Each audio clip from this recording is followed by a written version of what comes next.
Malaking hamon sa mga mural artist ang paglaganap ng digital art. Naging matumal nga raw ang dating ng mga kliyente dahil mas pinipili raw ng iba na magpatarpulin na lang. Para bigyan ng mukha ang balita, Mobile Journal Ray Vicente. Puno ng disenyo, iba't ibang kulay at may mga laman na kwento. Yan ang madalas makita sa mga paintings gaya ng mga likhang mural ng 4 na dekadang pintor na si Oliver de los Santos. Tulad ng iba, sa maliit lang siya nagsimula. Sa papel muna siya gumuguhit. Ginawa ko lang practice lang na hanggat sa matutunan ko, maging ano ko siya, maging ambisyon ko siya, yun lang ang pinakalibangan ko nung araw. Hanggang sa natutunan na rin niya magpinta sa iba't ibang materyales at kalaunan ay naging isang mural painter na kanyang sideline. Sa mga school, mga daycare, ganyan, tapos basta mga room design, lahat, hospital, police, sa mga jeepney driver, nag-ano ako ng mga signboard, yung mga ruta-ruta na lang. Maganda raw ang kinikita niya lalo kung malawak ang pader na pipintahan. Ngunit naging dagdag hamon daw ang teknolohiya ngayon sa kanyang hanap buhay at sa mundo ng sining. Yung technology natin iba na, kumbaga uso na yung mga tarpaulin, so nabawasan na ako ng 50% sa mga mural painting.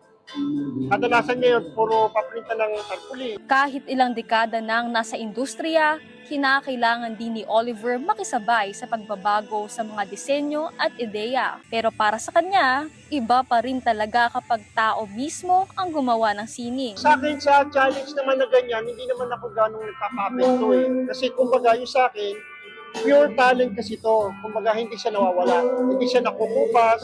Sinusubok man na makabagong teknolohiya ang traditional art, hindi pa rin mabubura ng kahit anong kagamitan ang ipinamalas nito sa mundo ng sining.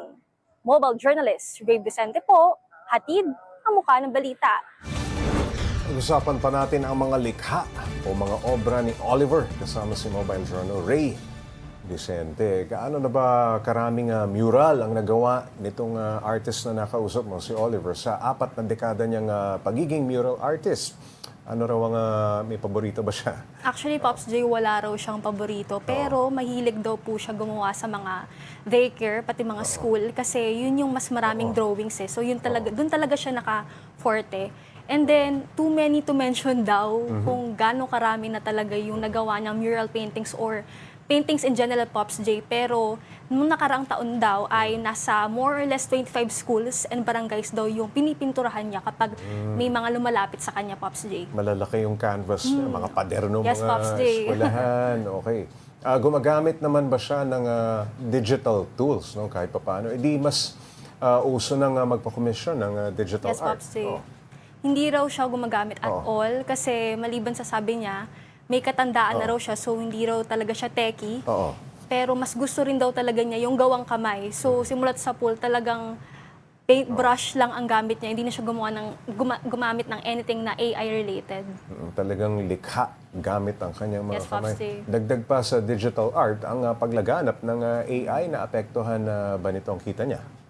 Actually, Pops J, yes. Kasi sabi Ang nga bibilis na gumawa no, ng mga obra gamit ang computers. No? yes, Pops J. Yun nga din yung na-mention niya since kapag gawang kamay kasi ilang oras, lalo na kapag Labor mural intensive wall. yan, Yes, Pops J. So, talagang grabe yung effort na ipupour mo ron. And yung sa AI, mabilis na lang gumawa. And mabilis din mag-isip, Pops J, sa mga creative new ideas, pati yung mga patok ngayon. So, siya, since medyo may katandaan na si Oliver, nasa 51 na, so, yung mga ideas niya, medyo makaluma na raw, kaya doon talaga na ng AI. Ito, gaya nito, may mga advert siyang ginagawa o tinatanggap na commission. Ano? Pagka ginamit halimbawa, nagpa-print ka lamang ng tarpaulin, mas mabilis. Yes, Pops Okay, J. gaano naman ang diferensya sa presyo pagka gawa niya at gawa halimbawa, pinagawa lang sa tarpaulin? Malaki, Pops J, Malaki. kasi ang sabi Malaking niya... mura sa tarpaulin. Yes, Pops J. Kasi ang sabi niya, kapag mural wall, since malawak talaga siya, nasa 3K to 5K yung nakukuha niya.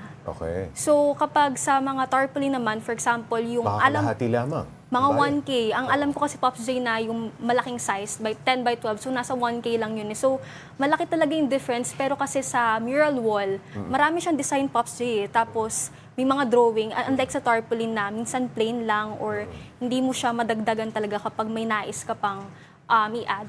Oo. Bukod sa pagiging isang mural artist, meron pa ba siyang ibang trabaho? Sa 4 na taon daw ay field merchandiser siya. So side job lang talaga niya yung mural, pagpipaint. Oo. Anong payo niya sa iba pang artist na gaya niya? Sabi niya, Pops J, ay since yun nga hindi raw talagang hadlang yung edad niya para ipagpatuloy lang yung pangarap. So ini-encourage din niya yung mga kabataan na kung kaya naman, kahit side job or hobby lang, gawin pa rin itong Tuloy lang, no? Yes, Pops J, itong pagpipintura. Alright. Maraming salamat, Mobile Journal Ray Vicente.